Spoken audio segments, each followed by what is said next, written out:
جہنمیوں میں سب سے ہلکے عذاب جو مبتلا انسان ہوگا نا، اسے اللہ تعالیٰ پوچھے گا کہ آج جو عذاب کی شدت، ہلکے عذاب والا، سب سے بڑا نہیں،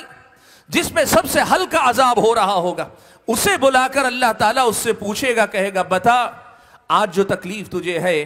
اس تکلیف سے بچنے کے لیے ساری دنیا بھی تیرے پاس ہو تو کیا ساری دنیا دے کر بچنا چاہے گا؟ فدیے میں، بدلے میں کہ مجھے چھٹکارا مل جائے، ساری دنیا بھی دینے کے لیے تیار ہو؟ وہ کہے گا ہاں میرے رب، اگر ساری دنیا بھی ہو سب دے دوں گا، لیکن مجھے اس عذاب سے چھٹکارا چاہیے۔ اللہ تعالیٰ کہے گا تجھ سے تو میں نے دنیا میں اس سے زیادہ ہلکی بات پوچھی تھی، دنیا میں جب موقع دیا تھا نا تو میں نے تجھ سے اس سے بھی زیادہ معمولی بات پوچھی تھی کہ زندگی اللہ تعالیٰ کی عبادت میں گزارنا، اللہ تعالیٰ کے ساتھ کسی کو شریک نہ ٹھہرانا، تو وہ نہ کر سکا۔ سوچو بھائیو، آج ہم کیا کرتے ہیں؟ اسی دنیا کی خاطر تو دین چھوڑتے ہیں، اسی دنیا کی خاطر تو دین سے جاتے ہیں، اسی دنیا کی خاطر تو دین کو بھلاتے ہیں، اسی دنیا کی خاطر تو دین واقعی معنوں میں وہ مقام نہیں پاتا جو مقام ہماری اور آپ کی زندگی میں پانا چاہیے۔ اللہ کے نبی فرماتے ہیں ساری دنیا، آج کوئی کماتا ہے، کتنی دنیا کما لیتا، 1% دنیا بھی کسی انسان کے پاس نہیں آتی۔ ساری دنیا کو آپ دیکھ لیں، پوری دنیا ملا کر 1% دنیا آدمی نہیں کما سکتا۔ اللہ کے نبی نے کہا 100% دنیا بھی اس دن ہوگی، وہ ساری دنیا دے کر بھی عذاب سے بچنا چاہے گا، اللہ پھر بھی چھٹکارا نہیں دے گا، اور عذاب اتنا شدید ہوگا کہ پوری کی پوری دنیا دے کر بچنا چاہے گا۔ سوال یہ ہے اللہ کے بندو، کیا ہم اور آپ آخرت کی کامیابی کے مسئلے کو اتنا ہی سنگین اور سنجیدہ مسئلہ سمجھتے ہیں؟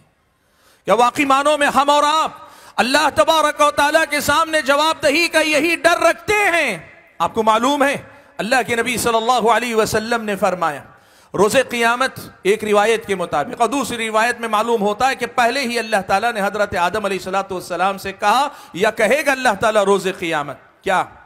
کہے گا؟ اخرج بعث النار، اے آدم اپنی اولاد میں سے جہنم کے حصے کو نکال کے الگ کر لو۔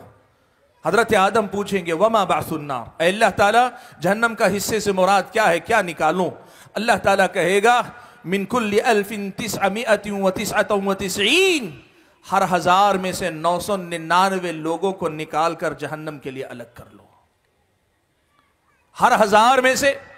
999 نکال کر الگ کر لو کہ یہ جہنم کا ایندھن ہے، ایک آدمی جنت میں جانے والا ہے۔ اللہ کے بندو سوچو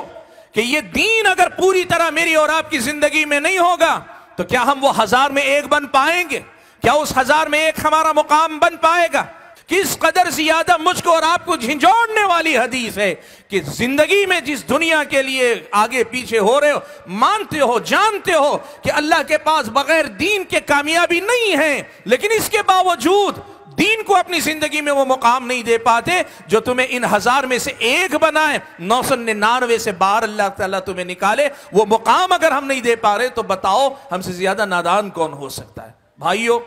میں نے جو بات کہنی چاہی وہ یہ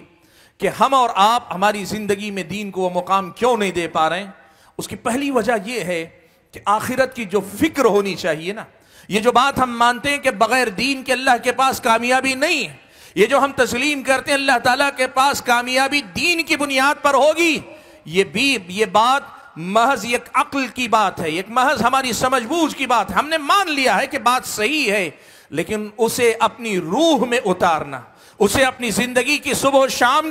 کی فکر بنا لینا، صبح و شام کا ایک جنون بنا لینا، صبح و شام تک کے لیے اپنی فکر بنا لینا، اس میں ہم اور آپ کمزور پڑتے ہیں، اور یہی وجہ ہے کہ کھیتی مانتے ہیں لیکن کھیتی کرتے نہیں ہیں۔ ہم مانتے ہیں کہ دنیا آخرت کی کھیتی ہے، لیکن ایک سنجیدہ کسان کی طرح موسم آئے جائے فرق نہیں پڑتا، لیکن ہم کھیتی کرنے کے لیے تیار نہیں۔ یہ پہلی وجہ ہے جس کی وجہ سے ہم اور آپ دین سے دور نظر آتے ہیں، اور وہ وجہ کیا ہے؟